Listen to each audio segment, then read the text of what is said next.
Last night, your sleep tracker handed you a number. Maybe it was an 84, and you felt quietly pleased. Maybe it was a 61, and you felt a little worse about your day before it had even started. Here is the strange part. For a lot of people, the score itself is making their sleep worse. There is a name for this now. It is called orthosomnia, and it describes people who become so fixated on perfecting their sleep data that the anxiety quietly wrecks the very sleep they are trying to fix. So let me say this plainly, up front. Your sleep score is not measuring what you think it is measuring, and the nightly number, the one you check first thing in the morning, is the least trustworthy part of the whole thing. When I first looked into this, I was not coming at it as a wellness person. I work in health data. I spend my days inside the systems that store and move clinical measurements. And that work teaches you one thing very fast: the difference between a measurement and an estimate. A blood test is a measurement. The deep sleep number on your wrist is an estimate. It is a model's best guess, dressed up as a precise figure. What surprised me was how confidently these devices report something they are only inferring indirectly from the outside. And once you see that, you cannot unsee it. So over the next few minutes, I am going to show you 3 things: why the nightly score is the shakiest number your tracker produces, why chasing it can quietly backfire, and most importantly, the 3 things you should actually watch instead, none of which is the big number on the front screen. This is not about throwing your tracker in a drawer. It is about reading it like someone who understands what the data can and cannot tell you.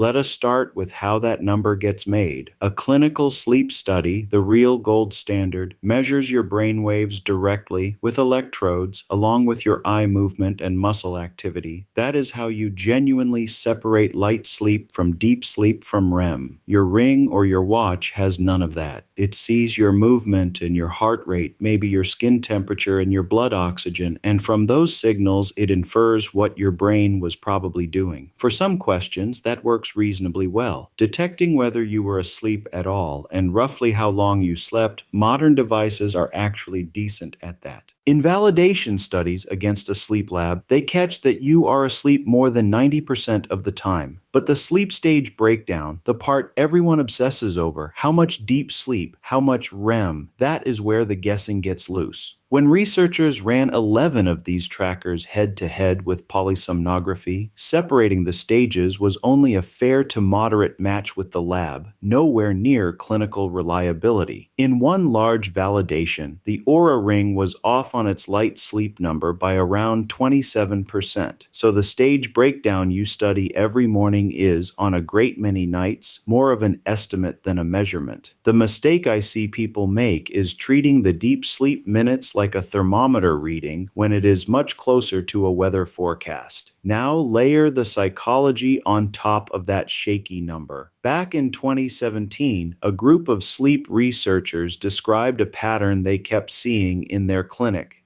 Patients who were anxious, exhausted, and convinced something was deeply wrong, all of it based on their tracker data, not on how they actually felt. They named it orthosomnia. The tracker says you got 2% deep sleep. You decide you slept terribly. You spend the whole day worried about it. And that night you climb into bed already tense, already watching the clock. And stress is one of the most reliable ways there is to fragment your sleep. So the number that was supposed to help you becomes a small nightly stressor that makes the real problem worse. I used to think more data was always better. With sleep, that turns out not to be quite true. A measurement you cannot act on, that you do not fully understand, and that you check anxiously every single morning is not neutral. It carries a cost. Here is how I look at it. The tracker is a useful instrument, pointed in roughly the right direction, but that precise nightly readout deserves far less of your emotional weight than the app's bright green circle is asking you to give it. So if not the nightly score, then what? 3 things. First, the trend, not the night. A single night tells you almost nothing. Your sleep naturally varies, and one bad number is usually just noise. What actually matters is the rolling average across a week and across a month. Is your total sleep quietly drifting downward over 14 nights? That is signal. Last Tuesday's score is not. Most apps bury the trend view a few taps deep, but it is the most honest screen they have. Second,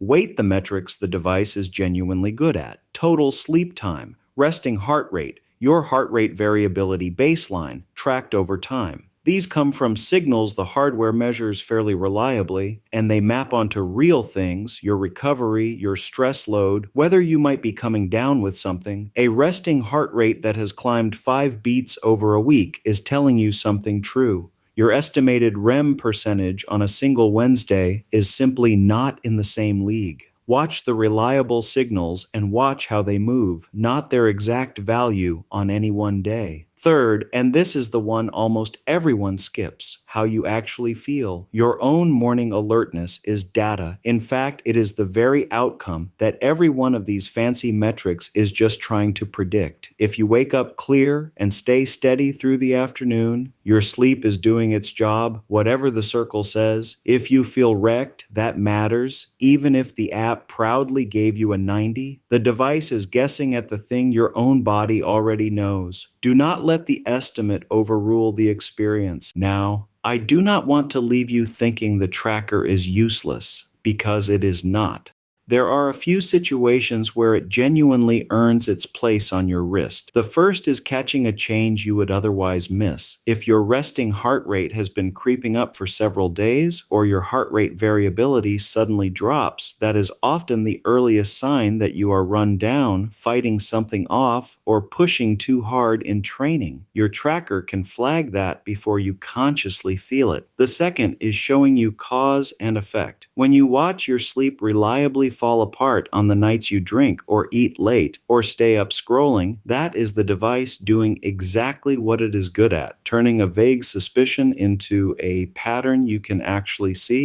And the third is simply awareness. For a lot of people, putting on a tracker is the first time they have taken their sleep seriously at all, and that nudge by itself is worth something. So the goal here was never to talk you out of using one. It is to move your attention away from the single number that deserves it least and toward the signals that can actually change what you do tonight. So here is a simple way to actually use your tracker without letting it use you. Stop opening the app first thing in the morning. Let how you feel take shape before a number colors it. Check your data once a week, not once a night, and look at the trend lines instead of the daily score. Pick 2 or 3 reliable metrics: total sleep, resting heart rate, and how rested you feel, and ignore the rest of the dashboard. And when you decide to change something, change one thing at a time, then watch the trend over a couple of weeks. That is how you turn an anxiety machine back into an instrument.